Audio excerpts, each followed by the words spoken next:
La Sarre, une ville du Québec où le climat subit des transformations notables. Aujourd'hui, nous vous emmenons à la rencontre de Benoît Lafleur, le chargé de projet passionné par l'avenir de cette communauté face aux défis climatiques croissants. Au cœur de ce reportage, nous explorons le plan d'adaptation au changement climatique de la Sarre, un effort ambitieux pour faire face aux événements météorologiques qui touchent cette région de manière de plus en plus fréquente, de longue durée dans le temps et d'une intensité grandissante. Benoît Lafleur nous guidera à travers 3 éléments clés que nous devons tous prendre en considération. Les éléments nous montrent comment la résilience de la Sarre est mise à l'épreuve et comment la ville prépare son avenir dans un contexte climatique en constante évolution. Restez avec nous pour apprendre davantage sur les défis et les solutions que la Sarre envisage pour un avenir plus durable, résilient et sécurisé face aux impacts du changement climatique. Préparez-vous à découvrir ce qui fait de cette ville un exemple à suivre dans la lutte contre les aléas météorologiques de notre époque. Vous avez créé un plan d'adaptation au changement climatique. Quel est le sujet central de ce plan-là? Bien, comme le dit le titre du document, c'est l'adaptation au changement climatique. Donc, on cherche à mieux comprendre, en fait, comment les changements climatiques vont affecter les services, les infrastructures et la population de la ville de la Sarre, et puis comment est-ce qu'on devrait s'adapter, qu'est-ce qu'on devrait changer dans nos infrastructures, dans nos services, dans nos pratiques, dans l'aide à la population pour réduire la vulnérabilité de la population au changement climatique, réduire la vulnérabilité de nos infrastructures, de nos services, donc aussi de diminuer les risques que les changements climatiques ou que les événements météorologiques qui sont prévus avec les changements climatiques affectent la population puis nos infrastructures, nos services. J'ai lu votre plan d'adaptation au changement climatique. Il y a énormément de détails qui se retrouvent. Moi, ce que je vous demanderais aujourd'hui, quels sont les effets potentiels des changements climatiques? En fait, les changements climatiques projetés vont avoir des effets sur la durée, la fréquence et l'intensité des événements météorologiques extrêmes qui nous frappent à l'occasion. Donc, ces événements-là, je parle de pluies abondantes, de sécheresse, de vagues de chaleur, devraient être plus fréquentes, être plus longues en durée, peut-être plus intenses aussi. Puis ça va avoir des effets, entre autres, aussi sur les risques d'inondation ou encore sur les feux de forêt comme on a eu au courant de l'été 2023. Là, on a bien vu en juin que ça a été une année chaude à cet égard-là. Donc, c'est ces événements-là, en fait, là, qui vont être affectés par les changements climatiques. Puis tout ça, nécessairement, les inondations, les vagues de chaleur, la sécheresse, les pluies abondantes, vont finir par affecter nos infrastructures, nos services, la population. Il faut s'adapter à ces événements-là. Pourquoi est-il important de mettre en place des mesures d'adaptation et d'atténuation face au changement climatique? Bien, essentiellement, c'est pour s'assurer de la sécurité et de la santé de la population. C'est aussi notre rôle par la manière dont on gère nos infrastructures, par la manière dont on gère nos services, par la manière dont on aménage le territoire, de s'assurer que la population vit dans un contexte sécuritaire. Donc, comme les changements climatiques vont avoir un effet potentiel sur la santé et la sécurité des gens, mais la Ville a aussi son rôle à jouer à cet égard-là dans l'aménagement du territoire et dans l'aménagement de la Ville. Comment le plan d'adaptation témoigne-t-il de l'engagement de la Ville en faveur du développement durable? C'est un engagement qui est assez fort puisque ça va nécessiter beaucoup d'investissements en termes monétaires, ça va nécessiter aussi l'adhésion des employés municipaux, ça va nécessiter l'adhésion du conseil municipal, ça nécessite l'adhésion de la direction municipale. Donc, en ce sens-là, déjà le fait d'avoir,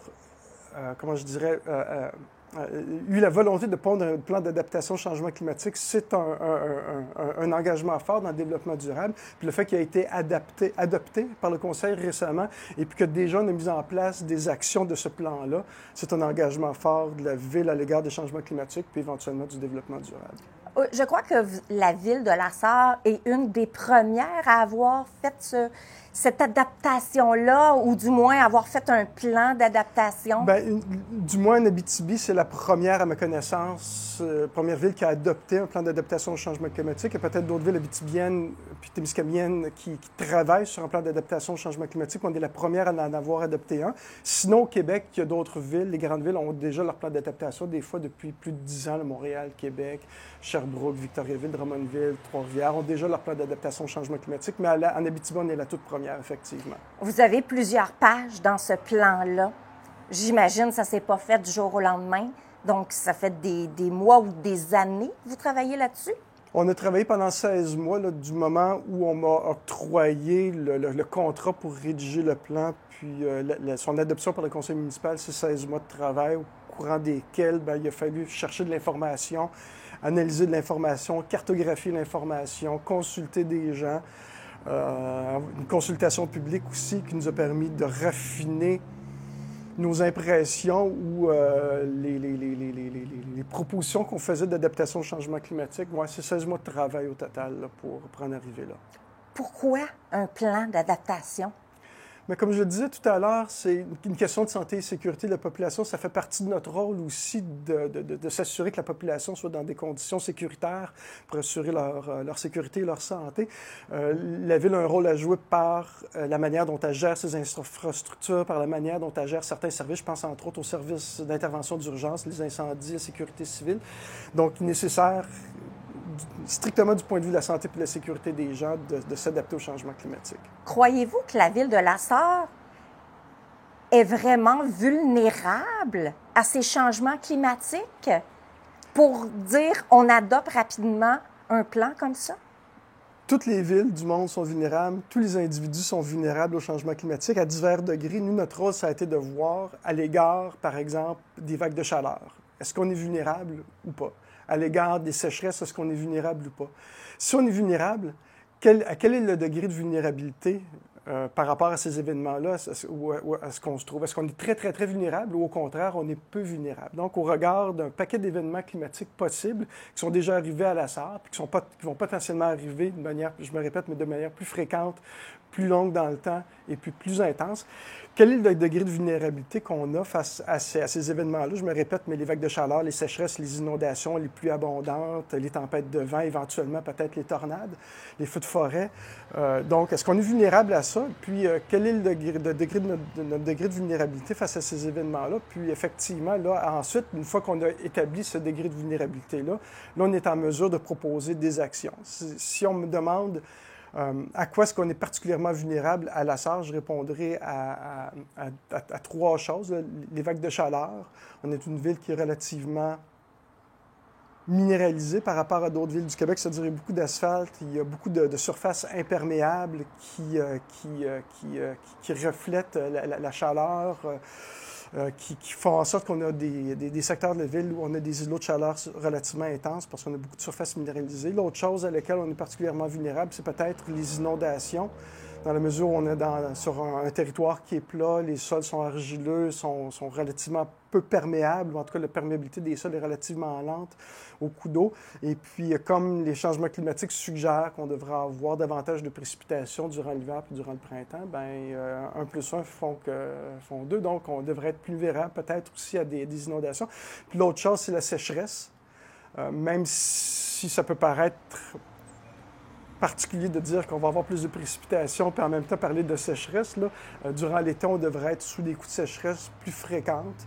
Et puis, éventuellement, si nos puits d'approvisionnement en eau potable s'assèchent, bien, c'est toute la population qui va manquer d'eau. Donc là, on est très vulnérable à ça. Donc, c'est les trois éléments auxquels on est particulièrement vulnérable. C'est quoi la vision à long terme de la ville de La Sarre pour les générations futures?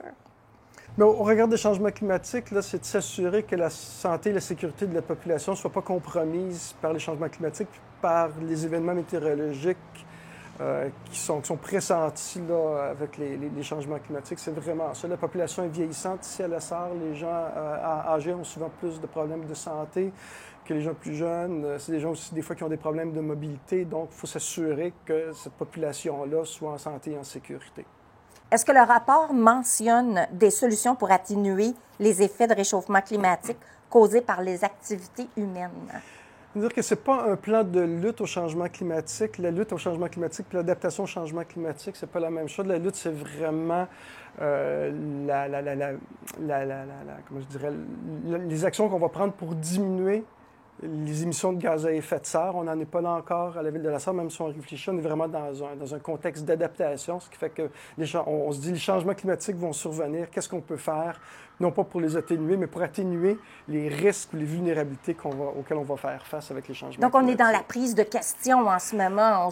On se questionne, on réfléchit sur la suite des choses. Effectivement, ça ne veut pas dire qu'on ne fait pas de la lutte au changement climatique, ça ne veut pas dire qu'on ne se préoccupe pas de nos émissions de gaz à effet de serre. On y réfléchit, on est en train de travailler justement sur un plan de lutte au changement climatique. Donc, la première étape, c'est d'évaluer nos émissions de gaz à effet de serre pour voir là où on peut éliminer ces émissions-là quand on peut les éliminer. Mais ça n'empêche pas qu'il faille s'adapter parce que nonobstant les efforts que la Ville de la Sarre va faire pour éliminer ou pour diminuer ces émissions de gaz à effet de serre, les changements climatiques vont continuer, puis d'autres villes ne feront pas ces efforts-là. Donc, il faut nécessairement aussi s'adapter. Ça devient la priorité présentement. Est-ce que l'Abitibi est plus vulnérable au changement climatique que d'autres régions au Québec? Je ne dirais pas qu'elle est plus vulnérable ni moins vulnérable. Elle est vulnérable à certains événements météorologiques auxquels d'autres villes ou d'autres régions ne le seraient pas. C'est-à-dire que c'est souvent dépendant du contexte dans lequel on se trouve. L'Abitibi, par exemple, c'est une grande plaine argileuse qui s'étend sur des dizaines de milliers de kilomètres carrés. C'est une plaine argileuse, j'en parlais tout à l'heure, mais dont les sols sont particulièrement compacts, qui se drainent relativement lentement. C'est une région où les nappes d'eau peuvent rester en surface suffisamment longtemps pour causer des problèmes d'inondation, des problèmes de percolation d'eau dans les sols. Donc, à cet égard-là, la Ville de la Sarre ou l'Abitibi est vulnérable, plus vulnérable que d'autres régions où les sols seraient mieux drainés. Ça, c'est des choses que la population n'est pas si au courant que ça de ce que le changement climatique peut faire dans la région, dû au sol, dû à ce que nous, toute la plaine naturelle que nous avons, on n'est pas au courant. Est-ce que vous avez un plan de sensibilisation à la population pour les faire réfléchir eux aussi face à ces changements-là? Bien, effectivement, une des choses importantes, ce sera la communication de l'information. Déjà, on a une période de consultation publique au courant de laquelle les gens sont venus nous poser des questions durant lesquelles on les a exposés, ces phénomènes-là, ou à ces éléments-là du territoire. Il faudra continuer à marteler l'information, les éduquer, en fait, sur le territoire. Je pense que il y a la notion de sagesse populaire là, qui me revient à l'esprit. C'est-à-dire que les gens, je pense, savent ces choses-là d'instinct. Ils savent ces choses-là aussi parce que leurs parents, leurs grands-parents ou leurs arrière-grands-parents leur en ont parlé, sauf qu'on est dans un contexte où on a acquis une certaine maîtrise des éléments du territoire pour avoir oublié que ces éléments-là, un jour, nous ont rendus vulnérables, puis qu'on demeure vulnérable à ces événements-là. Puis je pense souvent, comme exemple, le lac Saint-Pierre, qui est l'élargissement du fleuve Saint-Laurent, là, autour de Trois-Rivières. Quand on regarde l'établissement des villages autour du lac Saint-Pierre, qui est la plaine de débordement du fleuve Saint-Laurent, les villages comme Yamachiche, comme Louisville ou Baie-du-Fèvre sur la Rive-Sud, là, sont installés là, à 3, 4 ou 5 kilomètres du bord du lac. Mais ces gens-là, quand ils sont installés, quand ils ont fondé ces villes-là, ils savaient que le lac débordait, ils savaient que le lac inondait la plaine dans ce secteur-là là, à chaque année. Donc, les gens, étant pas fous, ils se sont installés loin des zones où les inondations étaient particulièrement grandes. Donc, il y a une sagesse populaire qui est là, qui demeure sur le territoire, mais il faut rappeler aux gens que malgré toute la maîtrise qu'on a sur les éléments du territoire, on demeure vulnérable malgré tout à des événements qui sont de plus grande ampleur ou de plus grande intensité ou de plus grande fréquence que celles auxquelles on a été habitué ces dernières décennies.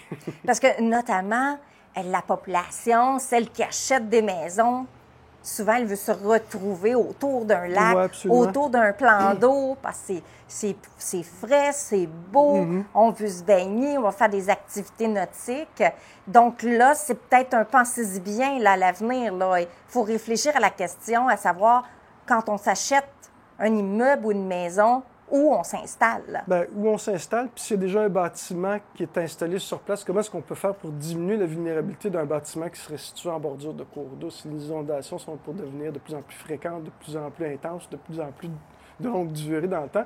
Mais là, il y a une manière de faire pour protéger sa propriété.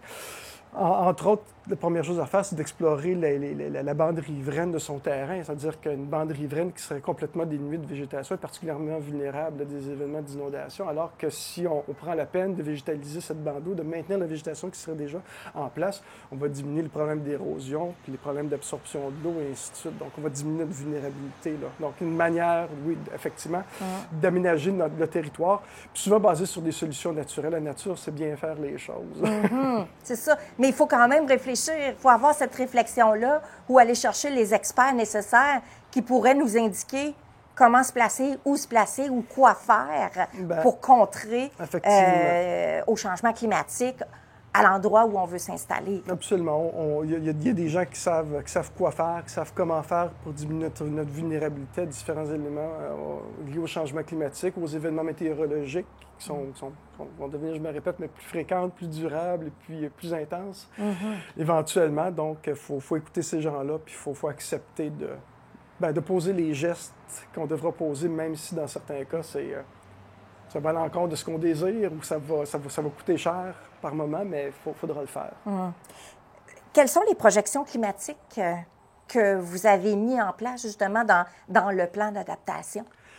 En fait, nous, on ne fait pas de projections climatiques. On s'est servi des projections climatiques disponibles déjà pour le Québec. Là, il y a un groupe qui s'appelle Ouranos, un consortium qui est financé, entre autres, par le gouvernement du Québec, dont c'est le mandat de faire les projections de changement climatique pour tout le Québec.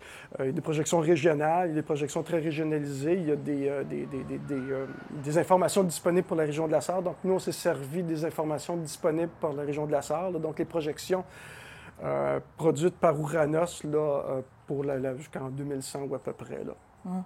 Comment l'augmentation des températures peut-elle affecter la répartition géographique des espèces végétales et animales?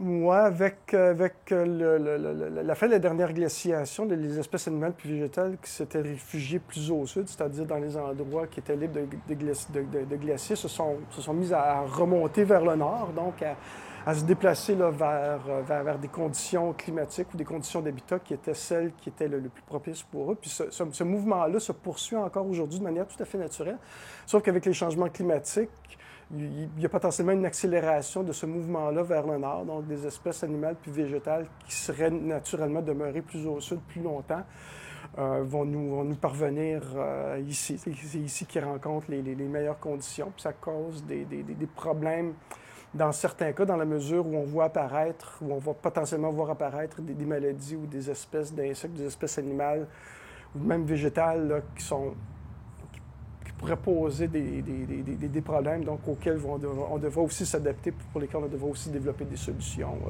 ici.